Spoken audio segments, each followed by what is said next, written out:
Good evening and welcome to tonight's event, Got Solar New to Batteries. I would like to begin by acknowledging that the land that I'm on this evening is the land of the Kaurna people, who have an enduring connection to this country, and we pay our respects to their elders past, present and emerging. This is a part of a larger series of events in collaboration with the regional climate partnerships Adapt West, Resilient East, Resilient Hills and Coasts. And we are looking tonight at solar and battery setups. Australia has one of the highest per capita uptake of rooftop solar in the world, with nearly 1 in 3 homes having solar panels. And tonight's webinar explores the next popular investment in renewable energy and household sustainability, that of household batteries. I'm Stefan Caddy-Retalic, the Regional Coordinator of Resilient South, and I'll be your host this evening. Before I introduce our presenter, I'd like to explain the webinar functions. The chat function is on the bottom left-hand side of your screen, and you can simply click on that icon to use the chat. The Q&A function is on the bottom right-hand side of your screen, so you can click on that to open a window and type your question and press enter. You can also upvote questions by pressing the thumbs up icons, and we'll prioritise questions that have a lot of upvotes from other attendees. Please put your questions for the panelist in the Q&A function rather than in the chat function. You can also use the raise hand in the middle of that bottom bar to indicate that you would like assistance from tech support. There will be a half hour of questions at the end, so please use that Q&A function to ask your questions. This webinar is recorded and will be made available on council websites and social media and on YouTube to review and share. Our expert tonight is Dean Lombard. Dean is a former social worker and an energy specialist who's worked on issues including energy efficiency, fuel choice, consumer protections, hardship assistance, and community energy projects. He's interested in helping people and communities take control of their energy needs and to make the system work for them. Please welcome Dean. Thanks, Stefan, and hi everyone. Thanks for having me here. I'm coming to you from the land of the Wurundjeri and Bunurong people in Western Melbourne. And look, my presentation goes for about 45, 50 minutes. And then, as Stefan said, we got a bunch of time for Q&A. The Q&A is really often the most sort of interesting and useful part of the session. So do put your questions in the Q&A. That will be great. I'll get started with my slides. This session is specifically aimed at people who've got solar and are thinking about batteries, which, a lot of people do when they get solar. In the session, I am going to do a bit of a refresher on solar, how it works and that sort of stuff, just because I normally find it useful. There's usually a few people who might have solar but are a bit unsure about some of the ways how it works, but also just because batteries really work closely with your solar. So it's really good to get a reminder of all the nuances of solar and how it works and everything when you're thinking about batteries. And also, when you're working out, if batteries are for you, you're working out in conjunction with the solar system that you have. So yeah, we're going to go quickly over some solar basics, and then we'll go a bit deeper into batteries. I'm not going to go real deep into the technical part of it, like what chemistries they use and that sort of stuff. I'm not that type of expert, but also that's the sort of stuff that you dig into when you're really getting a bit down the path of deciding. What this is supposed to do is give you a bit of a good general idea about how batteries work and sort of set you up so that you can ask the right questions and investigate the right things and do the right preparation to successfully invest in batteries, or figure out if that's right for you, and then do so. Any questions that I can't answer in the Q&A, we'll make a note of and try to get some answers to you afterwards. There's always a couple of things I go over first before getting into the meat of the solar or the battery conversation. And, it's actually all about electricity and how you use electricity. So there's a couple of things I always say. And one is, make sure that you're on a good energy retail plan with your retailer. The nature of the energy retail market is two identical households, equivalent households might pay a vastly different rate for the electricity they use just because the plan that they've chosen. The Commonwealth Government has this great website called Energy Made Easy, where you can actually type in some info about your home and the usage, and it'll give you a list of energy plans in your area that are available to you, sort of in order of how much they cost. There's lots of other good info on that website. I'm going to turn my little laser pointer on. Come on, laser pointer. Lots of other good info on the website. How to understand your bill, tips on saving energy, and they've got this benchmarking feature that helps you figure out whether you use similar or different to households that are like you. There's another website that we recommend. It's not a government-owned one. We don't normally recommend commercial sites because you often can't really trust them. They work on commissions. We do, however, recommend that you check out Whatever, because although they are a commercial site and they do get commissions, they have a pretty clear commitment to showing all offers and the actual prices of them, rather than just show the ones that they want to show you, which is what some of the other commercial sites do. And they also make it easier to filter your search by, say, green credentials of the retailer, the green power offers and stuff like that. And they have a great little estimator to see how adding solar and battery would affect your bill. So worth checking that one out too. I normally recommend to people, do a comparison in Energy Made Easy and then do one in Whatever, see what you get. The other thing before thinking about solar or batteries is, are you using your electricity efficiently? Is your house insulated to keep heat out and to keep warmth in, so that you don't have to use so much energy to run your heating and cooling? Heating and cooling is the biggest use of energy in most houses. And are your appliances efficient? Especially if you're buying a new appliance, it's often more cost effective to spend a bit more on a more efficient appliance that then uses less electricity. So I always urge people, do that stuff first. When you're using energy efficiency and you're on a good energy plan, that's when you can actually get the best value and make the best decisions about solar and batteries for your household. So the little refresher about solar. Basically, solar PV has a huge environmental benefit. It's a simplest and actually the cheapest, the most cost-effective way to clean up the energy that you use at home. Solar electricity you generate actually replaces grid power and reduces emissions. Even the stuff that you don't use, if it's exported to the grid, that actually offsets other people's emissions. And the energy used to make solar panels is generated by them in the first year or two of their existence, and after that they're ahead. So that's always good to know, especially if you're concerned about the environmental side of it. In terms of financial benefits, solar payback periods now are still very good. In fact, Adelaide and sort of South Australia generally is one of the best. This study that we did a year or so ago just looked at capital cities. Because of the relatively high electricity price in South Australia and the great sunlight and the low cost of solar systems, it's one of the lowest payback periods in the country. If you buy a typical solar system, you're a typical household, you would typically have paid it off in 4 years by the energy that you've saved, by the energy purchase that you've saved. And that's even if you don't, that's even with the low feed-in tariffs. So it is a good economic benefit for you to have solar panels. As those of you who've got them probably know, sometimes people think of the feed-in tariff amount as the benefit they get from solar, but of course that's less of a benefit than you actually using the electricity that it generates, which completely replaces buying it from a retailer. And that's why people like batteries, like the idea of batteries, because batteries actually let you use more of the electricity that you generate. Solar PV prices have come consistently down over the last 20 years. This graph shows like the last 10 years. They've sort of leveled out a bit. They've sort of popped up a bit. They're sort of level-ish at the moment.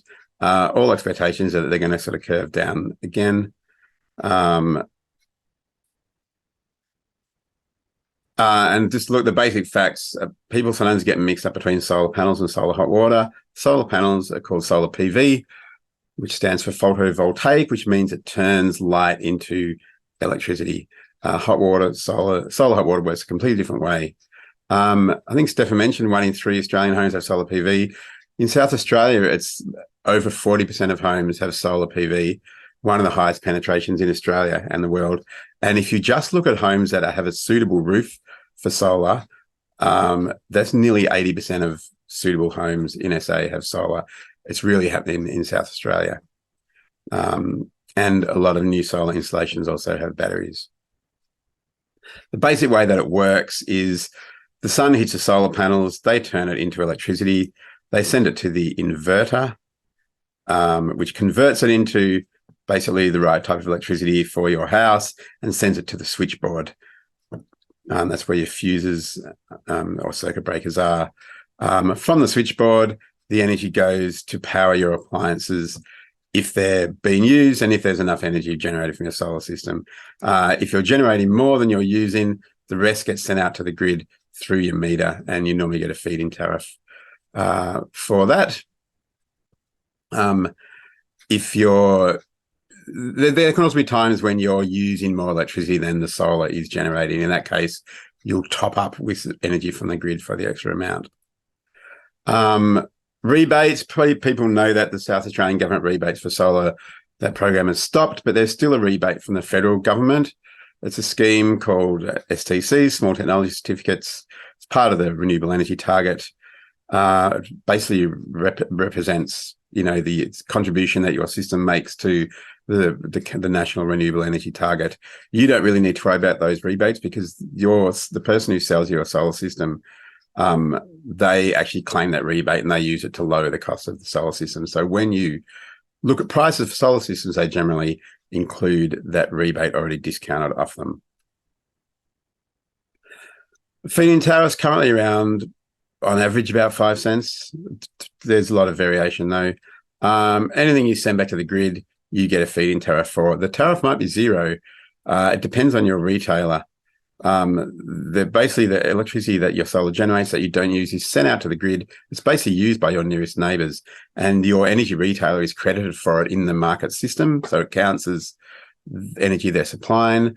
They save money by using your solar because they're not having to buy it off the market. So they pay you for it instead. In some states that have regulated feed-in tariffs, and South Australia used to have them for a while, in Victoria they still do, the minimum feed-in tariff is based on what it would otherwise cost the retailer to buy the electricity from the market.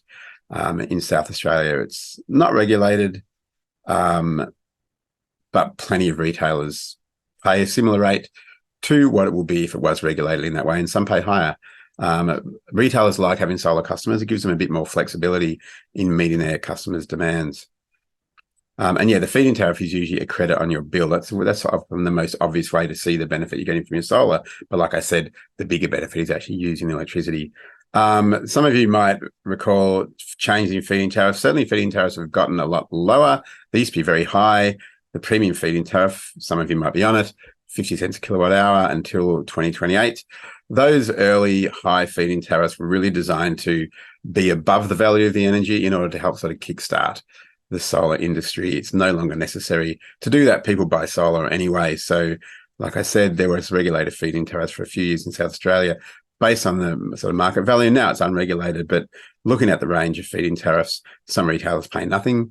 Some pay up to sort of 12 cents a kilowatt hour, which is well above what the energy is worth. So, look for a good feed-in tariff if you've got solar, but also look at the price that you're paying for the energy that you buy, because some retailers who have high feed-in tariffs also have high energy charges, and you might actually be better off on a lower feed-in tariff with a lower energy charge, depending on how much you export versus how much you use. And something that a few of you might have heard about, export limits.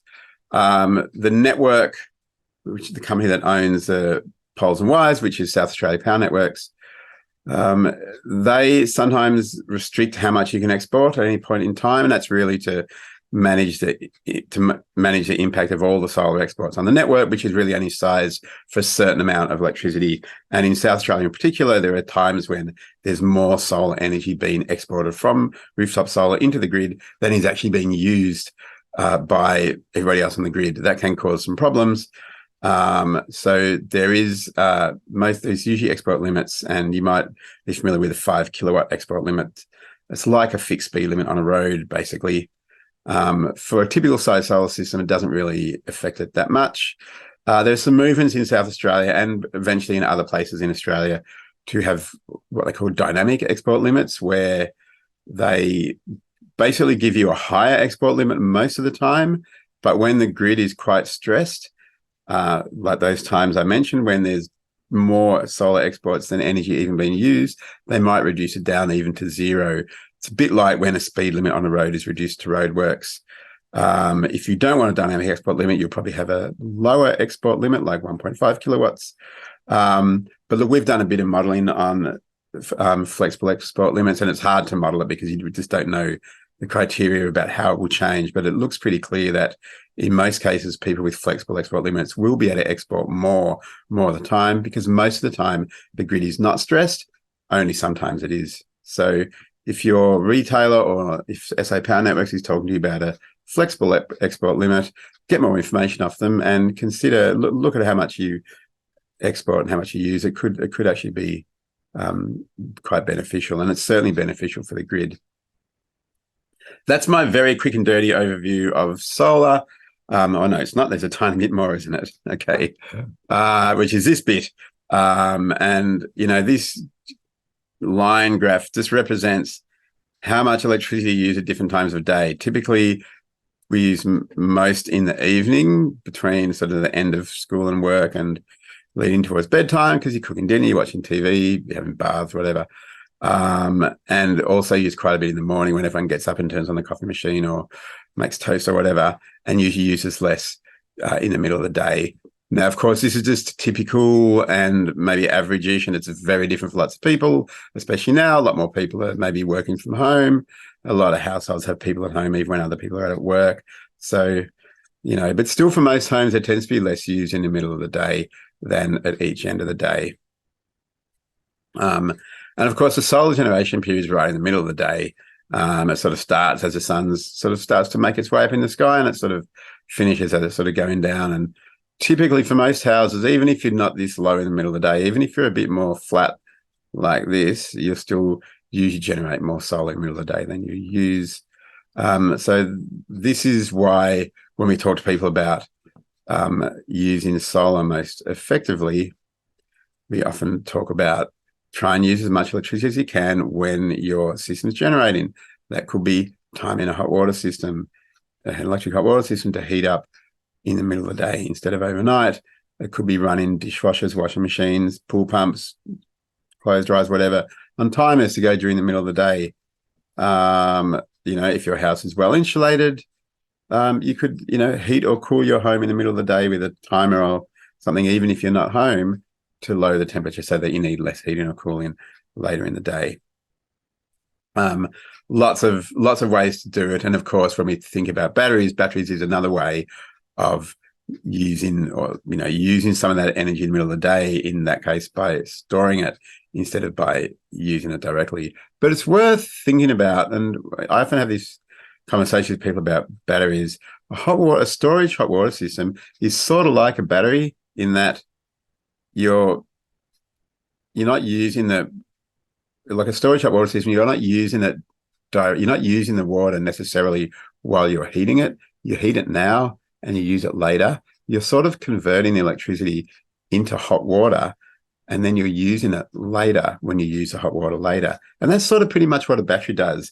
The battery just converts electricity into like a chemical thing, and then it converts it back when you want to use it. So I often encourage people to think about hot water systems as batteries, and people who really want a battery but can't afford it or just can't make the economics work for them can often find that using a hot water system to store the energy from their solar generation is like an effective way of doing that time shifting and maximizing the use that you get from your solar. And of course, if a lot of homes have gas and electricity in different appliances, you might have gas cooking or heating or hot water and everything else electric, for example. The more electric appliances you have, the more you can use your solar, because you can't use your solar to power your gas appliances, but you can use it to power your electric ones. So a lot of people are thinking about going more or fully all electric, especially because gas is getting more expensive and electricity is on a sort of medium-term path to get cheaper. Electricity is also reducing emissions and gas is increasing emissions. So for emissions and for economics, it's going to be ultimately better for most people to have all electric appliances rather than the mix, and an all-electric home can make much more use of the solar that it's got on its roof. And if you're sticking a battery in there, it's the same thing. You'll still get more benefit from the solar on your roof when you're an electric home with a battery. And of course, electric vehicles, not really happening in a big way yet, but they're starting to. That's another way to use more of your solar. It really depends on when you use your car and when you're able to charge it. So yeah, that's our little quick rundown of solar. Now I'm going to talk a bit about batteries. This battery has a prominent name on it. We don't recommend any specific battery.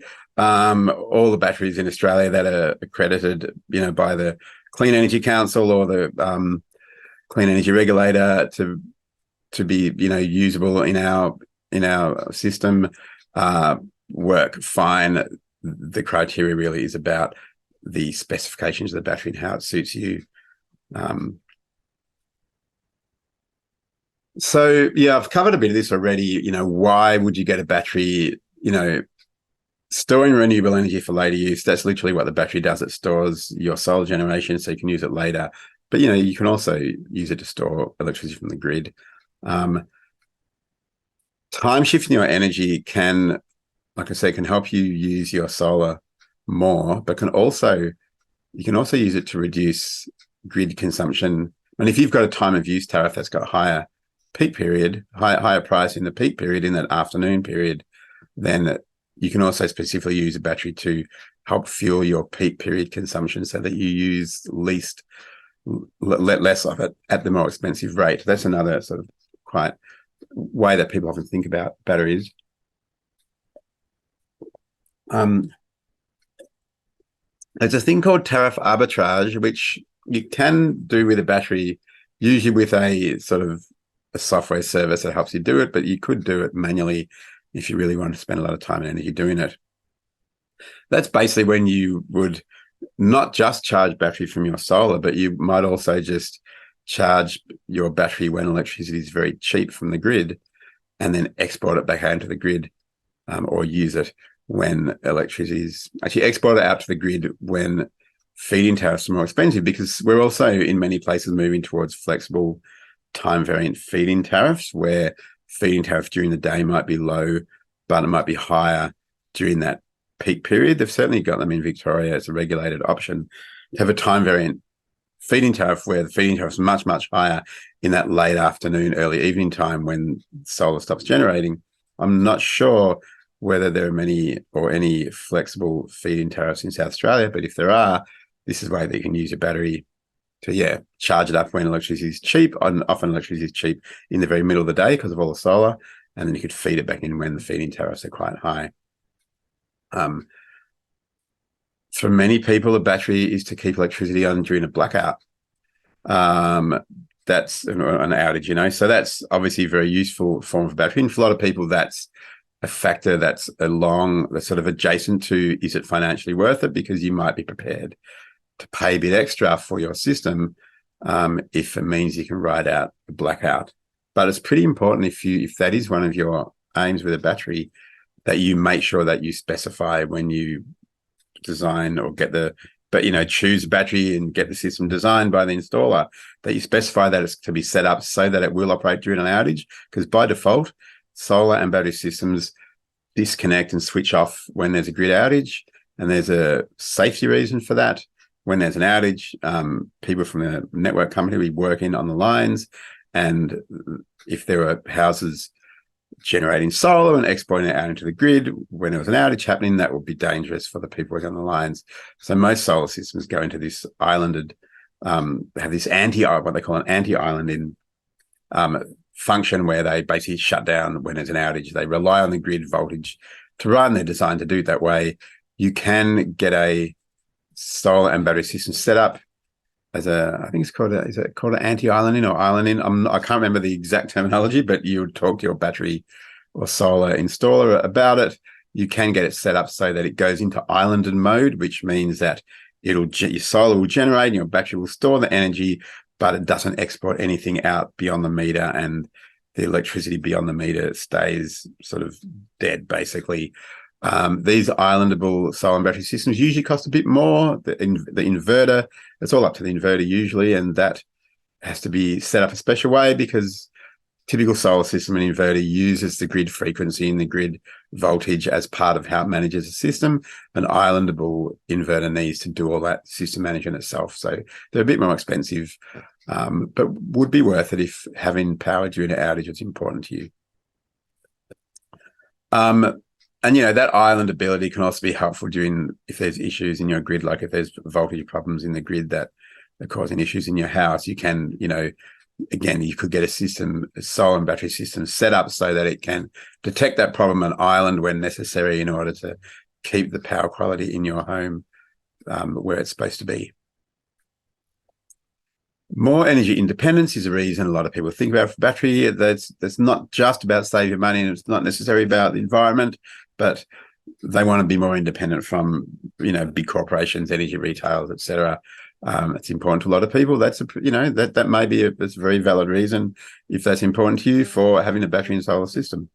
And you can have a pretty big battery and solar system and be about 80% say grid independent, as in use 80% or thereabouts of your own energy without anything from the grid. You can set up usually not too expensively to do that. It's very hard to go the last sort of 10 or 15%, but energy independence is important to a lot of people.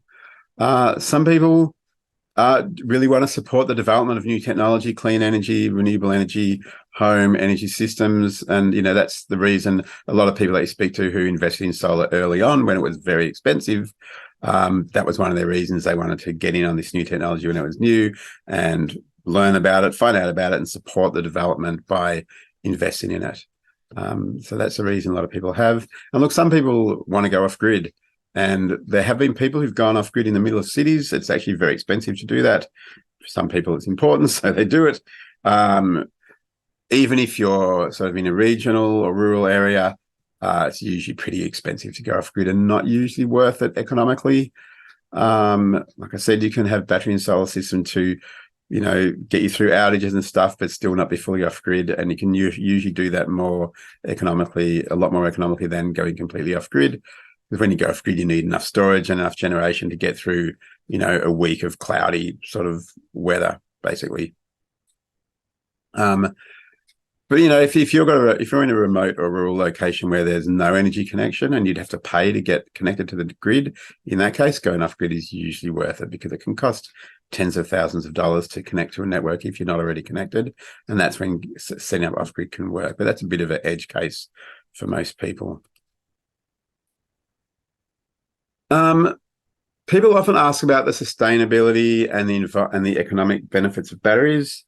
And look, I'm going to go into some of that, into some of the economics in a bit more detail, but I wanted to cover off these issues a bit generally first.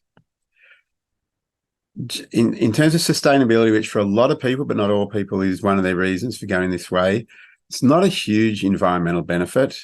It's getting more so. It used to be not an environmental benefit at all, and it's getting a bit more so, but it's not a huge one because, if you're charging your battery from your solar, basically you're using the energy instead of it being shared with your neighbors. And when your excess solar is exported to the grid and used by your neighbors, that also reduces their consumption of grid electricity, even though they're still paying their retailer and they don't know that they're using your excess solar. It is still extra clean energy in the system. So the battery doesn't make that any cleaner. Also, batteries generally have, on average, about 10% losses, a few less, a few more. So, if you put, 10 kilowatt hours into a battery, you sort of get 9 out of it. There's a bit used in, keeping the battery running and just lost in all the conversions, electricity conversions. So there are some losses. But on the other hand, in the middle of the day when you're likely to be charging your battery from your solar, that's often when there's a lot of clean energy in the grid anyway, especially in South Australia where you've got so much clean energy in your grid. And in the evening when you might be using your battery, that's often when there's more fossil fuel generation in the grid, like in South Australia's case, that would be some gas generation and maybe some coal imported from Victoria. So in some ways, using your battery, saving your solar in the middle of the day probably doesn't necessarily mean there's more fossil fuel happening at the middle of the day, because it's probably mostly clean anyway. And using it at night does actually probably replaces some fossil fuels. So that's why I'm saying there's a bit more of a sustainability benefit now than there used to be, but it's still pretty small in terms of the amount of energy that you're using, I guess. But still, in the long term, it does support uptake and development of green technology, and we will definitely need batteries everywhere to support a 100% renewable grid. So if you're looking longer term, then investing in batteries with solar does support some sustainability goals, does have a bit of an impact now, will have more of an impact later. So there is a sustainability benefit. It's just a bit sort of small, and it's still slowly getting bigger. There's a few special cases here. That's mainly like, this one here.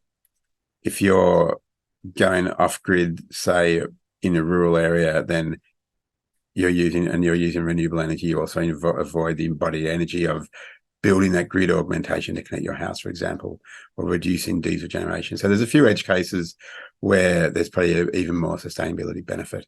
In terms of the economics, it varies enormously, and it's changing all the time.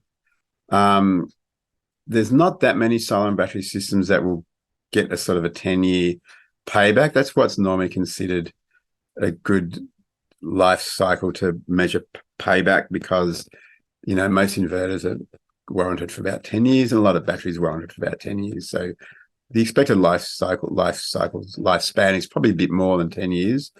But 10 years is a good sort of benchmark for, the system should work for 10 years on average. So 10-year payback is what you're sort of aiming for to be an economic benefit. And there's not many cases where you do get it, but prices are coming down all the time, and that does change that payback. So it is, again, the economics are better now than a few years ago. And they'll be better in a few years as well. We're going to dig into that in the next few slides anyway. It really depends on lots of specifics: how much electricity you use, your usage patterns, what the feed-in tariffs are that you can get. Are there any other incentives or bonuses or benefits or rebates that you can get by getting a battery? What tariffs are available to you? Whether you participate in a virtual power plant, which I'm going to explain in a little while. But these are all things that could add a bit more value to your battery or reduce cost of your battery. And basically, the thing that makes batteries not really get that 10-year lifespan is their high cost. Anything that brings down the cost of getting a battery will help you get a better payback. So that's why they're some of the things that will make a difference.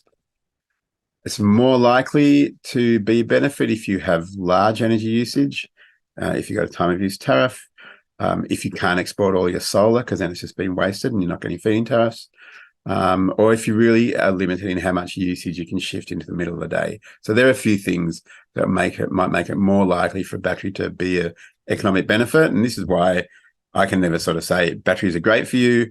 It really depends on those details. And hopefully this presentation will give you some of the tools to figure out in your situation, will a battery work for you?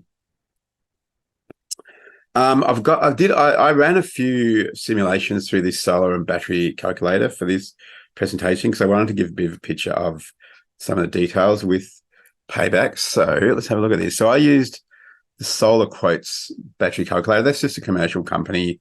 They get commissions from solar installers and retailers if people get quotes through their website, because they set up their website to help people find quotes for solar systems. But they have really good information about solar. I'll mention a bit later when I'm going through the resources. There's a few commercial companies that we recommend as good information. And one thing they do have is a good solar calculator that calculates benefits, economics of solar and battery. So I ran a few typical houses through. I ran a typical household through a few different battery systems to give you some example. So this one here, this was basically their whole default system. You go to this calculator and it's got all the default values already there. That's what makes this a good calculator. You don't have to know what values to put in. If you don't know, pick their default values, and they're sort of pretty average. So this is with a 6.6 kilowatt solar system. 5 kilowatt inverter and a 6 kilowatt battery, north-facing solar system, and it has it's for average South Australian residential energy consumption or energy cost, I think it is. Average South Australia energy price. That's all the inputs that it uses. And some of the details are down here, like basically this 6 kilowatt battery with a 6 kilowatt solar system, you get payback of around 7-8 years on that, which is actually not too bad. They also break down, this is one thing that Solar Quotes is good for, they break it down into the payback of the solar system and the payback of the battery system, because one thing that batteries do, if you look at a solar and a battery system together, batteries actually increase the payback time for a solar system because batteries are more expensive than solar in terms of how much energy they can handle. So in this case, this is assuming you bought the whole system together. See how the solar system is like, it's $1,500 less than the battery, right? In this case, the solar system by itself will pay back in 5 years. Add a battery to it, and the whole system pays back in 7 years and 7 months. The battery itself takes 13 years to pay back. And one thing that the Solar Quotes website always say is that look at the battery payback, not the whole payback, especially if you're adding a battery to an existing system, because batteries and solar are very different and they interact with each other. So in this case, the battery payback, yes, 13 years, but the whole system together is 7 years because you're getting lots of payback from the solar system. And the example of, what's the battery doing to the system? Without batteries, you're using about 17% of your solar in this example. With batteries, you are now using 32% of your solar. You're sort of doubling it almost because the battery's storing all that extra solar that you're using. And that's basically how they work. That's the benefit batteries do, is that they let you use that solar. And here is the savings breakdown is over here. The solar system is saving you $1,200. That's the energy that you can use from just for the solar system without a battery, that you're directly using or getting from feed-in tariff by exports. That's the value. That's what you're getting feed-in tariff and what you're using instead of buying electricity from your retailer. The battery saves an extra $550 a year. That's the additional saving of the battery sort of stepping in, grabbing extra solar generation before it goes to feed-in and letting you use it later. So you can see that the solar system is doing more of the work in terms of savings than the battery system, but the battery system is still doing a considerable amount. Now, one thing that people often think about is, what are my bills like when I've got a battery? And batteries are really good for reducing your actual quarterly or monthly bills. And this exact same example, take summer, without solar or anything, the summer bill was $400. With solar, bill is zero because the usage of the electricity and the feed-in tariff took you right down to zero. With the battery added, you've got an extra $60 in your pocket because you've got a credit because the battery enabled you to use that extra money. And you can see that this typical, again, example household over a year basically has super low bills 3 seasons of the year. And even in winter, it's still a lot lower than it was. Like it's about a third or a quarter or something. I'm not doing maths in my head very well. Even with winter, when there's less generation and more usage, maybe you still get a huge benefit from having the battery. That's a benefit on your bills. But remember, if you look at the system savings again, the battery costs so much more that it's still, the payback is still not that great. It's not too bad if you combine it. So there's 2 different things. Is it reducing my monthly bills? And what's my total cost for energy over the period? They're 2 different things. For some people, it's more important to save money on the bills because they might have some capital they want to invest, but they've got less income coming in and they want to spend some capital so that they've got less outgoings in the future. A battery can be great for that, even if it hasn't got a great payback time, because you might care less about the actual whole cost and more about what's the monthly or quarterly bill being like. So that's the thing to think about. And for some people, it's all about what's the total cost and what's the total benefit. And for other people, it's like, I don't care what it's cost. I just want to have lower bills going forward. That might suit them more. So, and this might be the case, for example, if people want to spend a lot of money to increase their eligibility for their pension or something, and then they want to have lower costs while they're on the pension. That's one example of where people might look more at the bills and a bit less at the overall cost. But it's good to think about both those things and work out what's the right decision for you financially. I run the same system, everything the same, except with a bigger battery, the Tesla Powerwall, which is a popular battery. I actually don't know how popular it is in terms of people buying it, but certainly people talk about it a lot. And I've seen a few around my neighborhood, so I think that they are selling a bit. It's a much bigger battery. It's almost twice as big as the other one. It costs a lot more. Everything else is the same in this example, but it's bumped the payback up to 10 years. It's doubled the payback at the time of the solar system because the battery is a lot more expensive. Battery payback by itself is nearly 20 years, which, I wouldn't normally recommend that. It's a long time. And if you look at the savings per year, and if you compare it to the 6 kilowatt battery, 6 kilowatt battery the battery saves you an additional $557 every year, which is not huge, 10-ish bucks a week, but it's nothing to sneeze at. 10-ish? Yeah. With a twice as big battery, and that's also what's it cost, 8,000 versus, or not quite twice as much to cost. You've saving an extra sort of, what is that? An extra less than $100 extra a year. So I would sort of argue, that's not really worth spending that much more on the battery. And that's an example of how, what you've done here, you've increased your self-consumption by a few percent, and you've reduced that big winter bill down by $70, but everything else is the same. You sort of, that's what you're saving. You're saving $70 a year with that extra expense and the longer payback period. I would argue it's probably not a really good deal in this case. The smaller battery was a better benefit than the bigger battery. Now, this will be completely different if you had much higher electricity usage or if you were less able to export your solar. This is an example of where all those variables are quite important. And then I thought I'd see what happens if you have a smaller battery as well. So I did another one with a 3.84 kilowatt hour battery. This is a BYD battery. Again, if you go to this Solar Quotes calculator, they have a list of a whole lot of different brands of batteries, so you can choose one you're thinking about. I chose this 4 kilowatt one, which is on the smaller sort of side. It costs almost as much as a 6 kilowatt battery. It's saved a bit less because it's only 4 kilowatt hours. The payback was actually pretty much the same as a 6 kilowatt hour battery. The total benefit was a bit less, but the total cost is a bit less. Payback periods pretty much the same. Self-consumption a bit less, but still pretty close, 28 versus like 32%. And if you look at the bills, the other three are pretty much the same, and the winter bills another $50. So again, I would sort of say that 4 kilowatt and the 6 kilowatt battery are pretty similar in terms of economic benefit.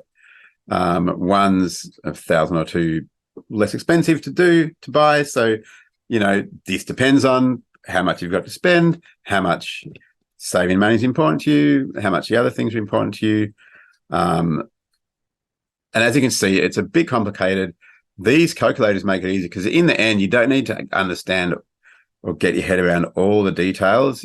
If you're pretty sure you want a battery, a calculator like this one, and I'll give you some links to some other ones later in the presentation, they let you compare different batteries against your actual usage. Because in these calculators, I use default settings, but you put in your own energy price and annual energy usage and all that sort of stuff.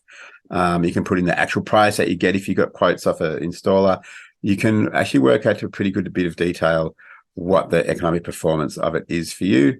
And comparing, 4 or 5 different options against each other is a good way to get your head around what the differences are and to sort of figure out what size you're looking for. Because the tricky thing is often, if you really know that you want a battery, you probably want to find out if it's a really bad idea.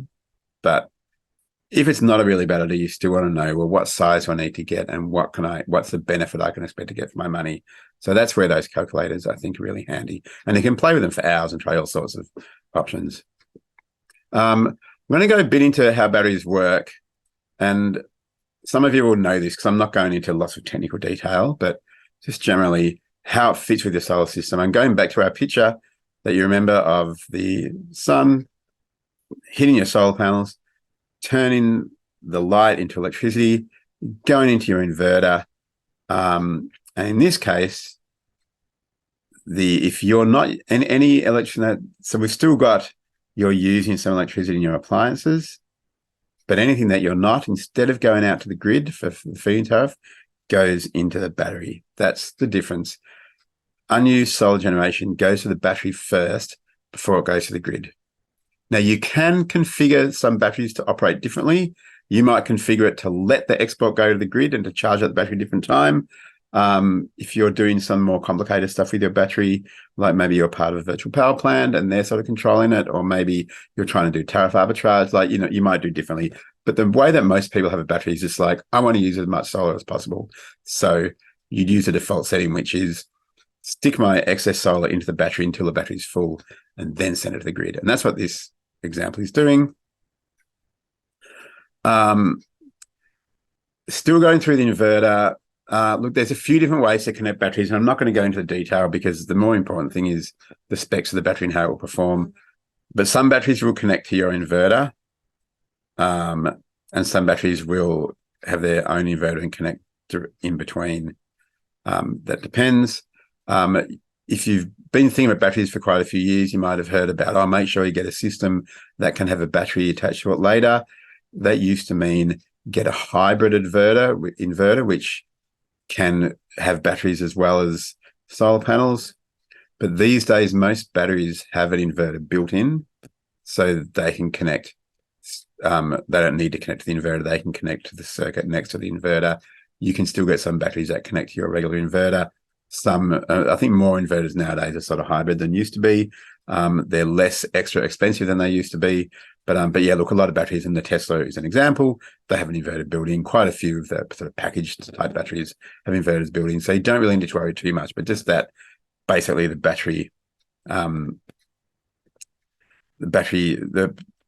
electricity goes through one or two inverters into or back out of your battery. So that's into the battery.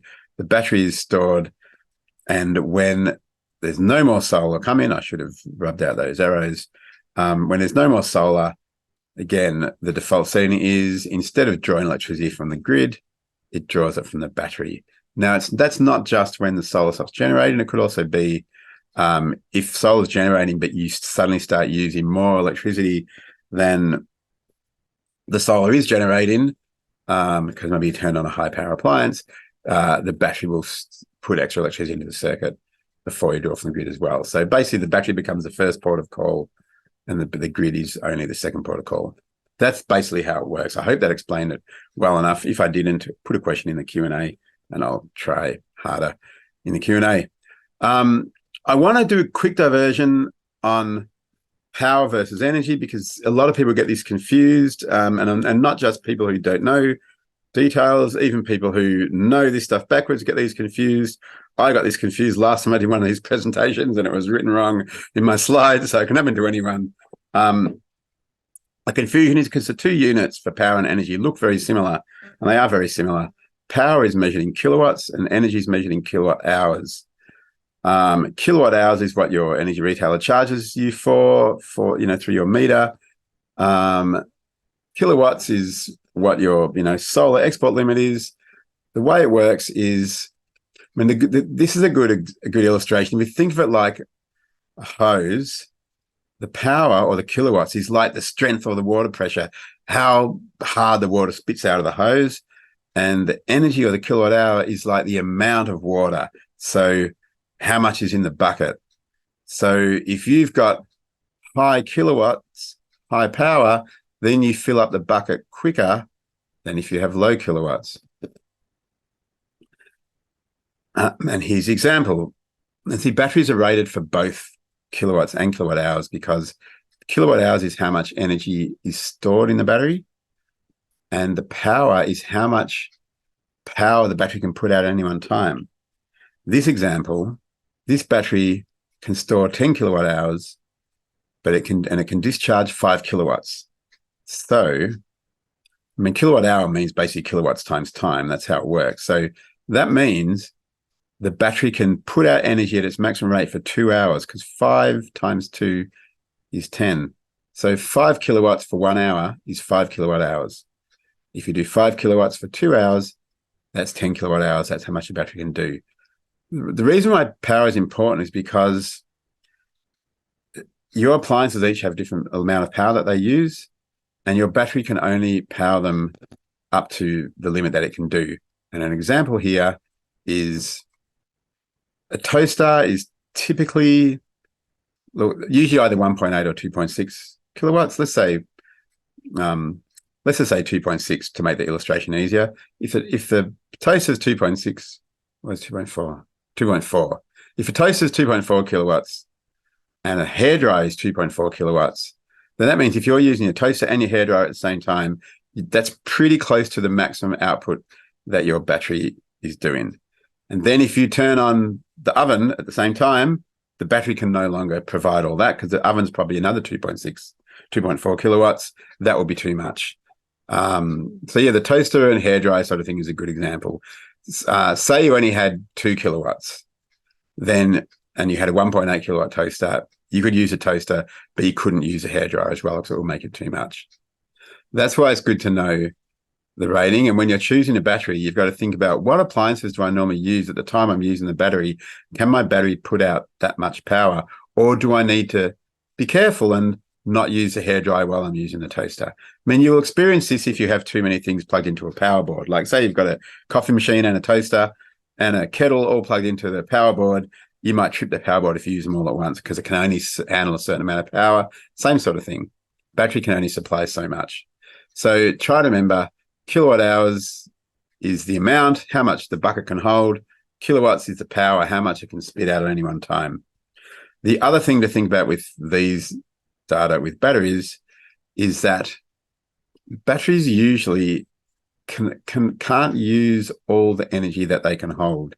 There's usually an amount that has to stay in the battery, and batteries are usually rated according to their rated capacity, the total it can actually hold. I think they should be rated according to the usable capacity, how much you can actually use.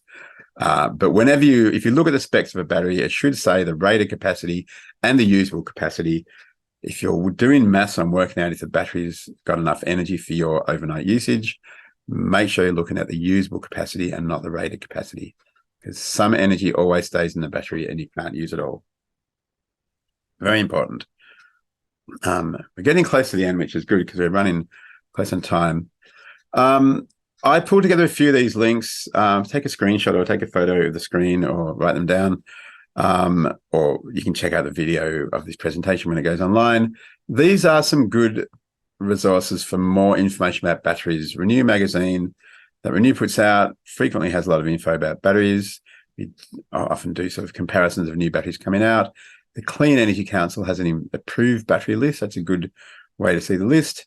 The Solar Quotes website I mentioned before has a great comparison table where it compares lots of the ratings, and they also really do focus on stuff like usable versus rated capacity and stuff like that. They look at warranty lengths and things, so all that useful information. And this other website called Solar Choice has they track, again, it's another commercial site, but they track battery price benchmarks for different states. That's good to look at just to get a sense of what's the current price for batteries of this size, of this type of battery, and therefore is the battery I'm looking at a good deal. So there's some good information resources. I mean, the Renew magazine in particular often has articles looking more deeply at like the battery chemistry and that sort of stuff, which some people are very interested in. For me, I'm like, I don't really care what chemistry the battery has. It's really how it performs. How long does it take to charge up? How much will it hold? How much power can it put out? That's what matters. If I was going to get a battery, that's what I'd be looking at. And the different chemistry might come into play in terms of, well, if I want certain characteristics, then I might need a certain type of battery. I've left in this slide about battery rebates, even though there aren't really any anymore. There was a South Australia battery discount program for a while. It's now discontinued. But when I was looking up this just to double check, if you're in a Housing SA house, they have a virtual power plant program. I'm going to mention what virtual power plants are in a moment. which installs solar and battery on the Housing SA homes, and there's some information there about it. They basically do by invitation, but if you're a Housing SA tenant, that's possibly an opportunity to get a battery. Apart from that, there aren't really any SA government battery rebates. But keep an eye on things, because you never know what might happen. I mentioned virtual power plants. I'm going to say what they are in a minute, but that can be an opportunity to get a battery with a bit of a discount sometimes. Getting the most out of your battery, really, remember this diagram. Basically, the basic thing for the battery is when all that solar energy is being exported, just grab as much as you can, put it in your battery, and then you can use it later and take those little peaks down. See, store this battery, use that, and that's how you use your extra solar energy, save a bit more money, reduce your bills a bit more. Of course, as we discussed, don't just look at how much money you save, but also look at how much you spent on the battery and work out if it's worth it. I mentioned already about electric hot water systems. They're not literally batteries, but they're like batteries in that they store energy for use later. In this case, instead of electricity, they store hot water that you use later. That's another thing to think about, either in conjunction with the battery, you use your hot water system and your battery both to use your solar generation, or if you can't or don't end up getting a battery, think about using a solar hot water system as a bit of a battery. The virtual power plant thing I've mentioned a few times. This is basically a system where an energy company will recruit a bunch of households that have got batteries and make a deal with them where they use some of the energy from that battery at certain times. And they would agree some sort of compensation, which might be they pay you to do it, or it might be that they give you a big discount on a battery. There's been and look, VPPs are still in their infancy. There's still a few trials around. Keep an ear out, talk to your local council or your local energy network and see if there's any around. There have been some VPPs that did their thing by giving people a free or discount battery, mostly discount in the end, not free. But that is one way, of getting over that financial hurdle of making a battery payback for you. If you get a big discount on a battery, that increases the payback, that reduces the payback period. It might make it more worthwhile. And even if you then have to allow the VPP to use the battery some of the time, and they normally specify exactly how much, it might still be worth it. So, and the why of VPPs is just that there's all this stuff that goes on behind the scenes in the energy system, where sometimes the whole system needs an injection of extra power. Sometimes they need a consumption of extra power to keep balance in the frequency and the voltage and all the important sort of technical characteristics of the system. And traditionally, they've used like gas power stations to provide extra power during those times to stabilize the grid, or they've used like big condensers or demand management arrangements with big businesses to use extra power when they need a bit of power to be used. A VPP will use an aggregated group of household batteries to do the same thing. So, one of the promises of VPPs and the benefits for the system is that instead of paying a gas generator to pump, carbon and methane into the air and spit a bunch of electricity into the system, pay a whole lot of people to discharge their battery that was probably charged up with renewable energy anyway. You get the same benefit, you don't get the same environmental impact, and it's probably cheaper as well. Like I said, they're in their infancy, so listen out for them if you're interested. I haven't got that much to go, but I just wanted to quickly cover in a few minutes if you're considering buying a battery system, what you need to do. And the first thing is pretty much the same as you would with solar. Think about, understand your energy usage, because it's really about assessing your energy usage. How much do you spend? What are your major appliances? What's your reason for having solar and batteries? You're trying to save money. Are you trying to benefit the environment? Are you trying to sort of keep your house powered during an outage? Or are you interested in energy independence or something? you might want to do all those things, but you might have one that's more important than the other. So if saving money is the most important, you're probably looking more at a battery system that will be a cost benefit for you. Whereas if you're looking at, say, reliability as your priority, you might be prepared to pay a bit more in order to get that outage protection. So that's why it's really good for you to really think about and be clear about what your benefit, what your reasons are, and what your priorities are, because that way, when you're shopping for battery, you can decide how to trade off cost and performance and that sort of stuff. Now, with batteries specifically, it's also important to think about, do I have enough excess solar generation to use the battery for? If you're using most of your excess solar, if you're using most of your solar and you don't have much excess, then a battery is probably not going to help you unless you upgrade your solar system to a bigger size. And then again, if you do have excess solar, how much do you use overnight or, in the evening, in the morning before solar generates? For some people, they only use a little bit in that time. Others might use a lot. If you're only using a little bit, it might not actually be worth it to get a battery to just power, 1 kilowatt hour or something. Don't know. It depends. You can get some quite small batteries and they might be quite affordable, but just make sure that you've got the grid usage that you can substitute battery for, and that you've got the excess solar to charge you up. And the other thing is, have you actually got somewhere you can put a battery on your property? Because that is not everybody has that either. And I've got a bit more info on location for battery, but the biggest question is working out how much solar or battery do I need? Now, we are talking mainly about batteries, presuming you've already got solar, but if you don't have solar, these links also help you with that. There's 2 categories of links here. I'll try and leave it up here for a minute so you can take a photo of it or screenshot it or something. All these websites have good general information about buying solar, and they talk about, make sure you get a good warranty, and, here's how to find a good vendor, and here's a bit of a, detail about the different types of batteries and solar to help you decide. The SA government side is pretty basic. The one that's the Victorian government did for Solar Victoria is a lot more detailed, so I recommend that. And in fact, Renew did some of the work for Solar Victoria in developing these information resources, so they're pretty good. The New Energy Tech Consumer Code, which is a best practice scheme for solar and batteries. It's replaced the approved solar retail scheme that some of you might have heard of. They have some great consumer guides. They were also they work with Renew also to get them together. Choice has some good info as well. That's the consumer organization, and the Solar Quotes website. It's a commercial site, but they have some really good basic info about all you need to know about solar and batteries. I do recommend their guides. They're very good. And then calculators. This is where you can actually put in your usage and work out what's best for you. You saw those screenshots of me using the Solar Quotes calculator before. Solar Choice also has one. I haven't compared them to see what they do differently. They probably are a bit different. I don't know. There's this one called Sunspot as well, which is done by the University of New South Wales on a government grant. So that's not a commercial one.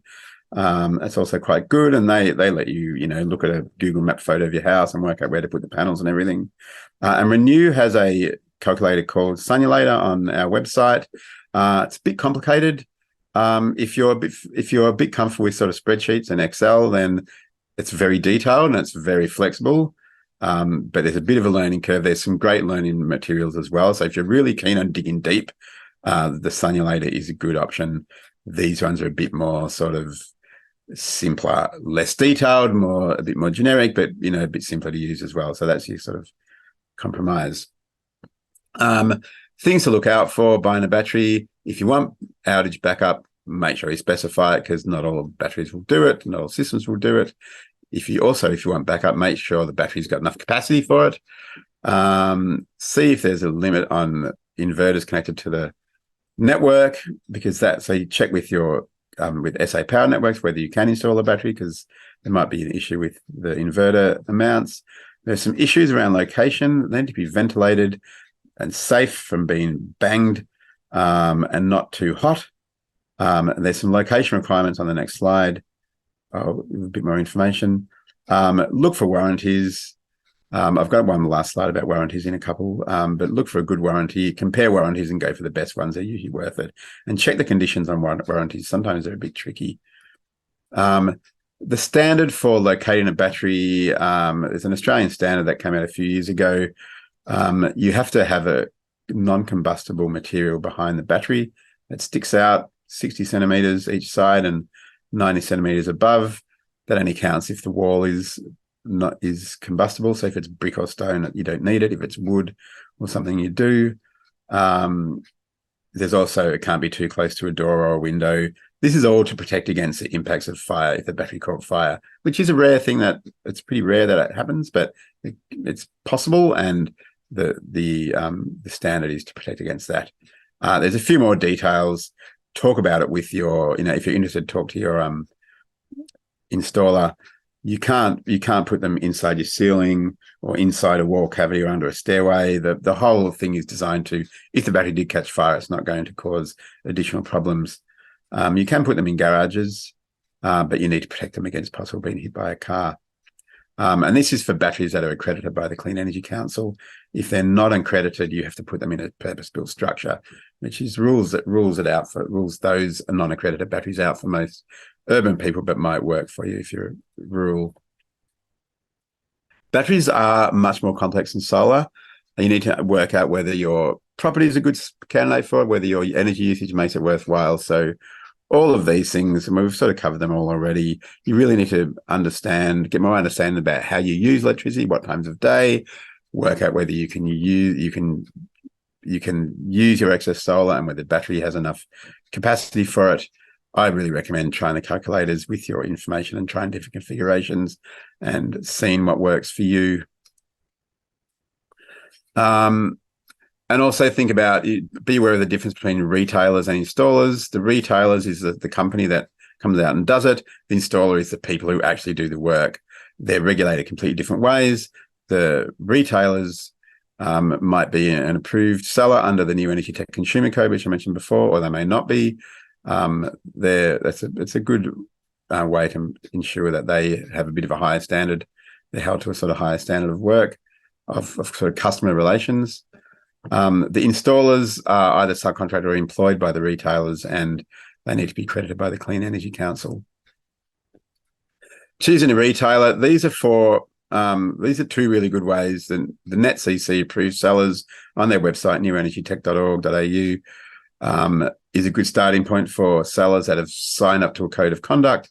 But word of mouth is also good. If you've got friends or neighbours who've had a good experience, that's worth checking out. Look for warranties. Good retailers will have good warranties and good customer service, and always get a few quotes. Those two websites, which I've mentioned a few times before, are good ways to sort of scan and get some quotes, but the NetCC also has a list of retailers. You can contact them. Always get at least 2 or 3 quotes. It just helps you position yourself in the market a bit more and understand what's going on. There are a few shonky operators. Going with a NetCC approved retailer usually avoids that. If you're not doing that, then ask a few more questions, see if they're going to come and check out your house, see how much responsibility they take for problems that might happen, make sure the quote is clear, make sure they're accredited and that they're clear about what type of equipment they're installing. And just for the warranties, there's a few types of warranties. One's for the performance of the solar or the battery, one's for manufacturing faults, one's for the installation quality, and one's for there's ones for solar inverters have separate any separate inverter has separate warranty as well. So check all those warranties and try and understand what the warranties mean. The installation warranty will actually cover the installer coming out to fix something that fails under warranty. So, an installation warranty from the installer can be a good thing. So again, I think good companies usually offer good warranties. So use that part of your vetting when you're looking at the options. And look, that's the whole thing. Apologies for taking a bit longer than I said I would. So let's throw it open right now for some questions from the Q&A. Wonderful. Thank you, Dean, for that pretty comprehensive overview of battery options. I think you need a drink, so drink deep. Thank you very much for those who have put questions in the Q&A, and please don't be shy with sharing those or upvoting other questions that you think that you would like to hear an answer to as well. Dean, we've had a couple of questions around virtual power plants and whether they're worth being a part of, and whether having batteries or EVs change that very much. And obviously, we're not in the business of promoting individual products or options there, but be good to hear some general thoughts on what people should look at in when they're considering whether to be part of a VPP. Yeah, look, as I said in the presentation, they're still in early days for VPPs. The VPP companies are still figuring out how best to make it work. So it's really hard to give a general answer on that. I would just say if you're considering one and you've found one that you could possibly be part of, find out as much as you can about it. And in particular, look at how much they will use your battery and what benefit you will get from it. Because that's the key thing. Whether it's worth it to you means whether the extra benefit you get from them outweighs the lack of benefit of them using your battery sometimes. Because if they discharge your battery into the grid for an event, that means that you don't have that power in the battery when you want to use it. So how often they will use it, how they will let you know they're going to use it are really important things to understand. And are they paying you an annual fee, or are they paying you each time they use it, or did they pay you by giving you a discount on a battery? That's all. They're all the options, and you really need to work out for yourself what's worth it. So that's about the best I can give in advice to that. Yeah, you're on mute. I am indeed. Having a battery also with the VPP will also bring down the battery cycles, which will presumably reduce the life of that battery. Did you have any reflections on that? Yeah, and one thing to look at in the battery warranty is how many cycles it's warranted for. It's a bit like the cycles on a phone or a laptop. It's a certain number of full discharge and charge up is usually part of the warranty. And yeah, that's very true. Lithium-ion batteries, which are the most common, it doesn't matter if they're discharged in small amounts or in large amounts. It matters the total discharge. Every time it's discharge equivalent of a full battery, that's one discharge cycle. So, I guess if the VPP uses the battery instead of you using it, then it probably doesn't make a difference, except that you're not getting the benefit. If they didn't discharge it, you would have discharged it.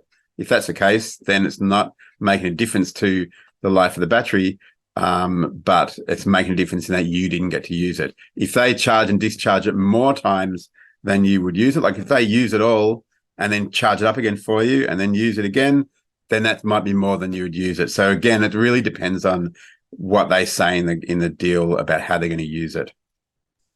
Okay, great. And what do you think about the potential of using electric vehicles as a house battery? Because that's something that's been talked about a bit. We're potentially not quite there yet, but something that's being discussed.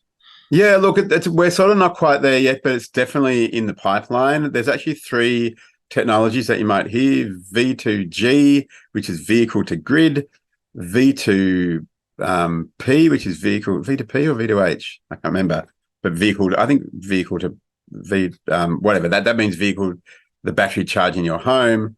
And then there's V2L, which is vehicle to load, where you can plug it, the toaster into your car and use it. So they're not really here yet. I expect that vehicle to grid and vehicle to home will be here probably sometime in the next 10 years as cars get more common, electric cars are more common. Look, a lot of people think that when electric vehicles are more common and the vehicle to home, it is V2H, is standard, and it really just depends on how the charger is set up and whether the network allows it. They will eventually, because it's inevitable, really. We just don't know quite when. A lot of people think that when that does come, people won't buy batteries for their homes anymore. They'll just use their cars. Other people think that's not true because people use cars very differently, and hard to tell. But certainly it gives you an extra benefit. And I think for a lot of people, when the vehicle to home does come through in terms of the regulatory change and the networks allowing it and the cars that support the technology, that will be a way for a lot of people to use a battery in their home, even if they don't have one, because you don't necessarily need to use a car all the time to drive. So yeah, I think it's coming. It'll be interesting when it does. Okay, thank you. And how often would you get your solar system checked and your battery system checked? And are there safety issues around batteries catching fire and those kind of things that we need to be managing? Yeah, good question. A I mean, look, certainly batteries catching fire can be, if batteries do catch fire, that can be a problem. You've probably seen a few stories in the papers about like batteries on on electric bicycles catching fire and burning people's houses down. Look, the standard for batteries, for home batteries like that you attach to your wall, like we're talking about, the standards are pretty good.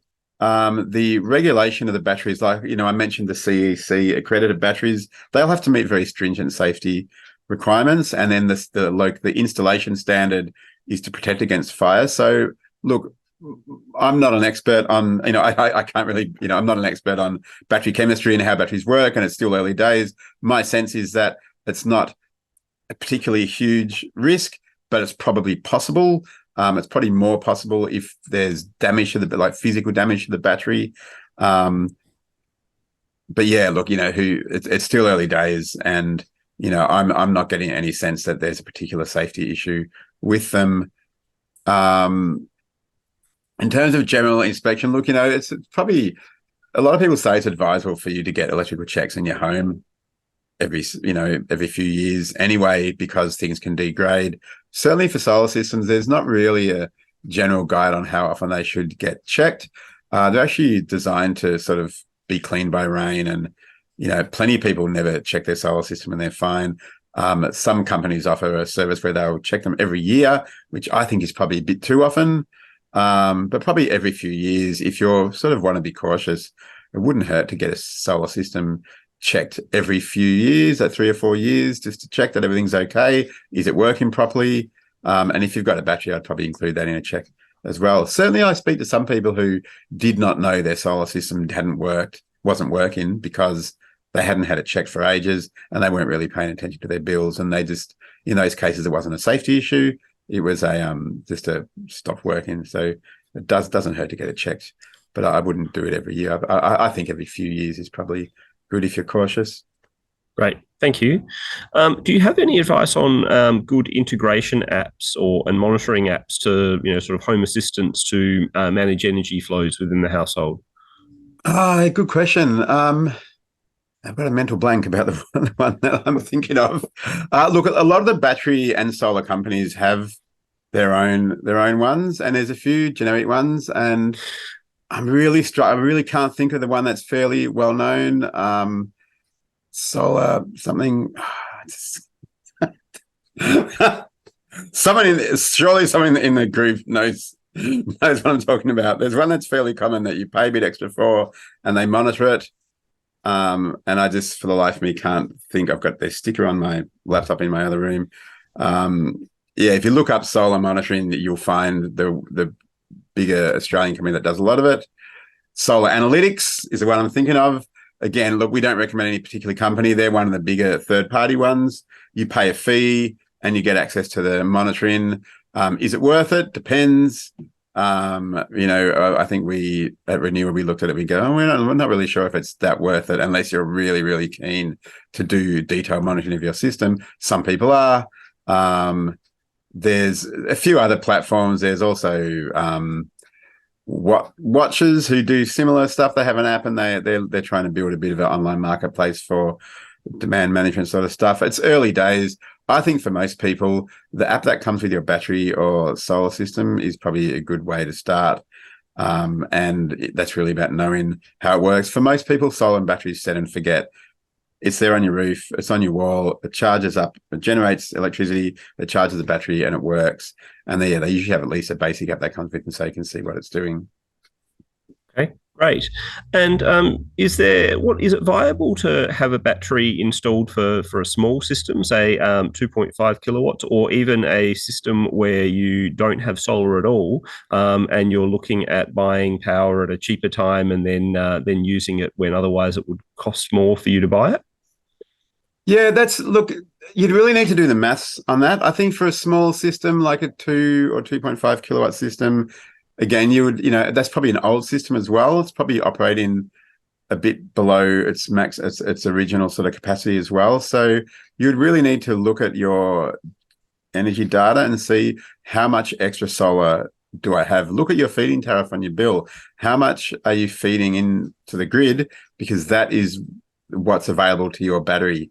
if it's 1 or 2 kilowatt hours, you would be wanting to get a very small battery, and then you'd be wanting to work out, is it actually worth it? Because 1 or 2 kilowatt hours, if I bought that from the grid, that's like, 60 or 70 cents a day. If I'm using that over, if that's what I'm able to use, how many 60 or 70 cents a day is it worth it?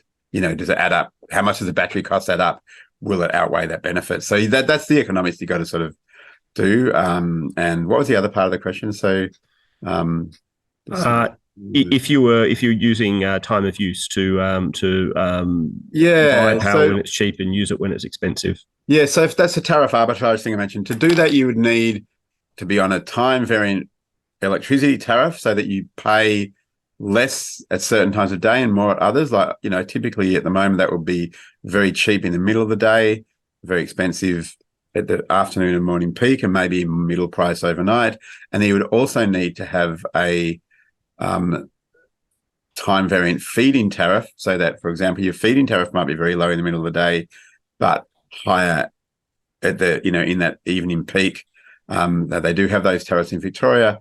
I'm not sure about South Australia. That's what you need to do. And again, you need to work out, well, how much can my battery store and how much can it spit out, and what's the difference in price? If I buy the energy for 15 cents or 20 cents, and if I sell it for 80 cents or $1, how much can I do? Can I do that every day? How many kilowatt hours can I do in a day?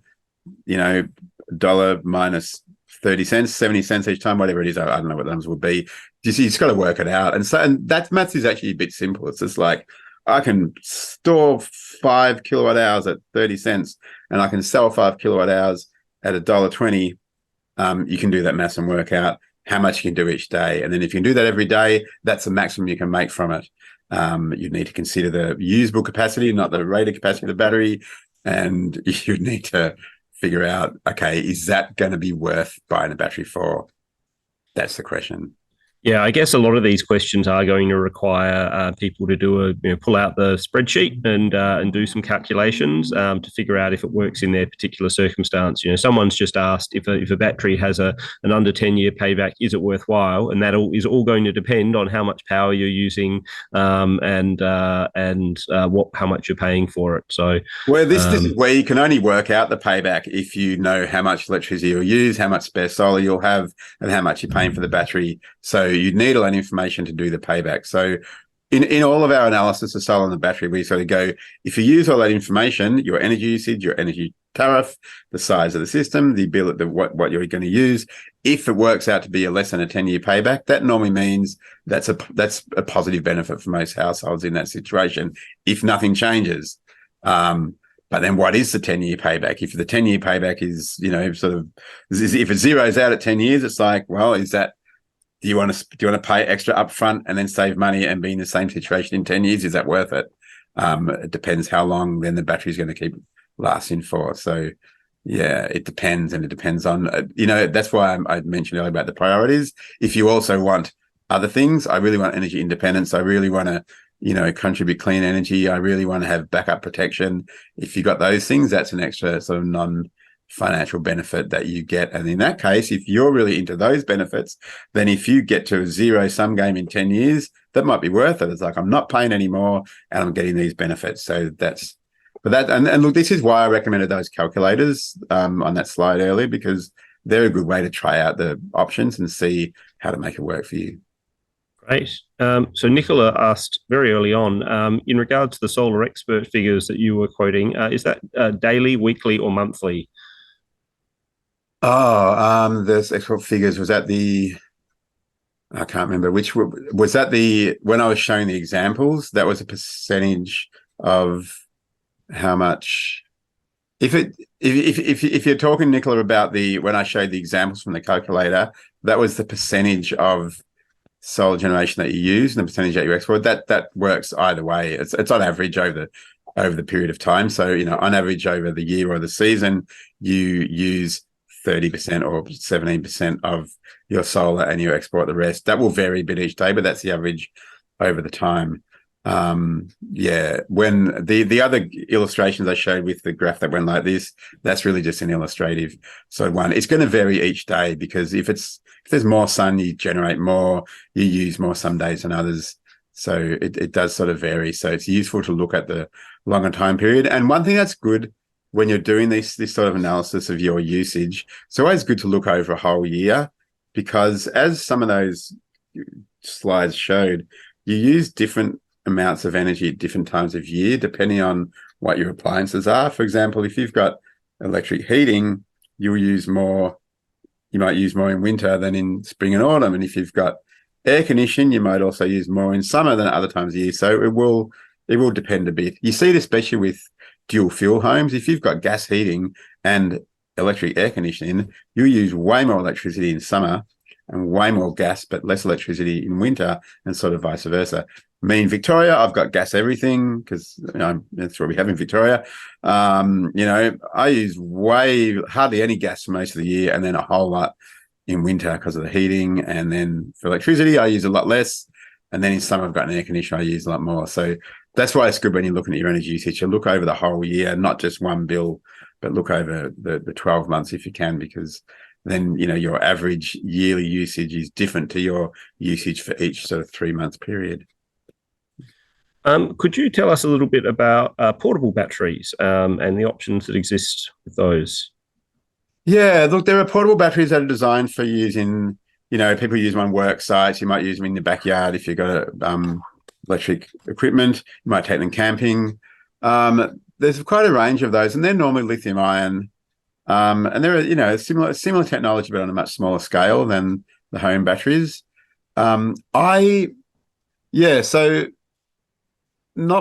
can get big commercial ones that are a similar capacity to a home battery. They're not so common. It's a bit complicated to use them the way that you would use, say, a battery installed in your home, because a battery installed in your home is wired in, and it's wired in, at a certain place. It's between like the solar inverter and the switchboard. It's designed to automatically, come on and off when you're depending on your solar generation and your energy usage. A portable battery, usually you plug things directly into it. I do think a useful thing would be, a portable battery or solar system that, say, tenants could use, that they could somehow plug into their switchboard and use it as if it was built in. They're not really on the market. I don't know if they ever will be. I think that would be a good way to get solar and batteries to some people who otherwise can't because they don't own their house. But if they are coming, they're probably a bit of a way off. It doesn't seem to be technically challenging, particularly. It's just about regulations and whether they can be done cost effectively. So yeah, I think that most portable batteries that you get are usually designed for plugging in certain appliances and using them, not for sort of integrating with your home. You're on mute again. Thank you. So do all solar systems operate such that the energy that's generated by the solar panels automatically meets in-home requirements with surplus fed into the grid? Yeah, that's pretty much how they're all set up.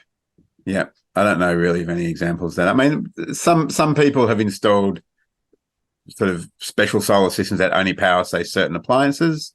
But that's not typical. The typical solar system works the way that you just explained it.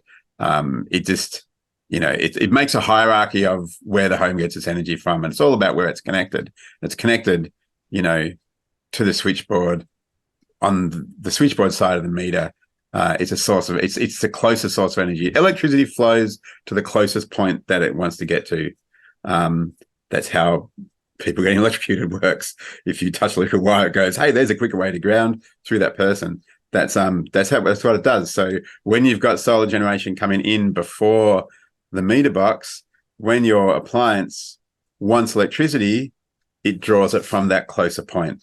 Because that's another thing about electricity. Electricity is produced by the appliance, really. The appliance creates a demand and pulls electricity from where the potential difference is. So that's basically how it works. And yeah, when it doesn't, that's when the inverter is what sort of switches and sends it to go out to the grid. Great, thank you. And Alice is asking about whether solar panels need to be cleaned every 6 months. My understanding is that solar panels are generally designed to be self-cleaning, and the only reason that you'd really need to worry about cleaning them is if there's, a particular, tree that's dropping, resin on them, or it's super dusty and you're not getting much rain or something like that. Yeah, that's generally true. They are designed to be self-cleaning, and particularly that's why they use. It's one reason for the angle. And if you have flat solar panels, not at an angle, they might need to be cleaned a bit more because they don't self-clean as well, because the angle means the rain runs off them and washes stuff off them. So no, every 6 months, that would be very unusual for it to need. And I think what the example you gave, if there's a particular thing with trees and sap and sticky stuff or heaps of birds crapping on the panels, that might be when you might need to clean it more often. Because if you have, say bird poo on the panel, that can affect it working, because if it blocks a certain part of the panel, that can actually shut out a whole lot of the panel because of the way that they work. It's the same as why shadows on the panels can actually cut their usage by a lot. But in most cases, no, you don't need to clean that. Look, a lot of people never clean them. It's probably, good to give them a bit of a clean every couple of years. And you can sort of clean it by, spraying them with a hose, really. They're designed to be out in the weather. Yeah. So someone's asked if they do want to get a checkup of their solar system, how can they do that? Who can they turn to for that service? That's a good one. I know there's some companies that advertise on social media for cleaning and checking solar systems. Some of them seem a bit scammy. Like some of them sort of say, "Oh, you've got to clean your solar system every 6 months," which is not true generally. I would probably normally go with a trusted sort of solar retailer company, I think, or an electrician who knows solar. So that's an example of where, talk to people that who've got solar. But generally, people who've got experience with solar will know what to do to check it. I've helped out a few friends who bought houses where they weren't sure the solar system was working, and the advice I gave them was, probably go to one of the well-regarded solar retail company and talk to them and see what they say. And they might come and check it out for you. And you really need an electrician who understands solar, which is not all electricians, but if you use those ways of finding a good solar installer, that's also probably a way to find a good solar system checker. Great. And if you do have a solar system and you are looking to install a battery, are you going to need to change the inverter that you've got? Not necessarily. As I sort of said, most batteries nowadays have their own inverter and just need to connect to so they don't have to connect to the solar system's inverter. They can just connect to the system on one side or the other of the inverter. Some batteries that don't have their own inverter, they might need to connect to the solar inverter. And in that case, it would need to be the right kind of solar inverter, which you may or may not have. If you installed solar without really thinking about batteries, you probably don't have a hybrid inverter, which is what you'd need for those batteries. But like I said, most batteries nowadays, or a lot of batteries at least, come with their own built-in inverters. So again, if you're looking for quotes, I would chat to the person that, the people that you get the quotes from about, what's the cost difference if I get a battery with an inverter or a battery without an inverter and I need to upgrade my inverter. I'd find that sort of information. Or if you're doing your own research and looking at the, batteries and inverters online on some of those websites that have that information, I would find out what inverter you have, see if it's can have batteries connected to it without inverters or not, and sort of figure out the maths from there. Thank you. Now, if you were really keen on solar and wanted to max out your the amount of solar that you could install to do the most good and give yourself the maximum generating capacity, is there any limit on that? What limits are there for the average solar punter? Yeah, look, there are a few. Like the size, the room that you've got to install it is a limit. Like how big's your roof? Have you got somewhere else? If you install on the ground, if you've got a big property, that's more expensive. Is it worth it? Can you do it? Is there a shading issue? I've seen some people who've got a big roof, but half of it's shaded. That's limited what they could do. Is it worth it? Like, are you going to use it? Maybe you don't mind if you use it or not, but for a lot of people, it's like, can I actually use that much? If I get a battery, can I afford to get a battery that can store the excess? And then the other issue is, what can I install in the part of the network where I live? Because SA Power Networks might have some different limits in different parts of their network, depending on the capacity of the network in that area. And look, I'm not sure how they do it. Different networks do it in different ways. Some have limits just on the amount of energy that can be exported, but some have limits on the size of inverters that can be connected to it. And that can sometimes be why people will want to get a hybrid inverter versus two separate inverters. But it does vary in different areas. So a good solar retailer should be able to give you that information. You can also talk to SA Power Networks and see what they say for your area. Wonderful. Well, I think that's all the time that we have for today. So I'd really like to thank you, Dean, for sharing your knowledge with us, and for everyone who's attended online. It's great to see that there's so much enthusiasm for adopting this new technology, and for your insightful questions. These conversations aren't tricky, and there's lots of information out there. So knowing where to turn can be a little bit of a tricky exercise. Keep reading, keep sharing information, and good luck on your solar journey. Thanks again, Dean, for your presentation. Everyone who's attended will receive a follow-up email and survey to fill out. Please do that as soon as you receive it, because chances are if you don't do it straight away, you won't. And we really want to hear what you have to say. There will be future Renew events, which you will hear more about, and you can see those on those online events on the websites of the climate partnerships and wherever you heard about this seminar. The final event in the series will be the Summer Comfort webinars in November, which will focus on energy efficiency tips and keeping cool. And those will be targeted not only at people who own their homes, but also at renters. Also, because we recognise that renters need these tips as well. Renew is also running a series of events throughout November, focusing on resilient bushfire design as part of its Beyond Bowl project. So thank you all again, and we hope to see you again for one of our events soon. Thank you.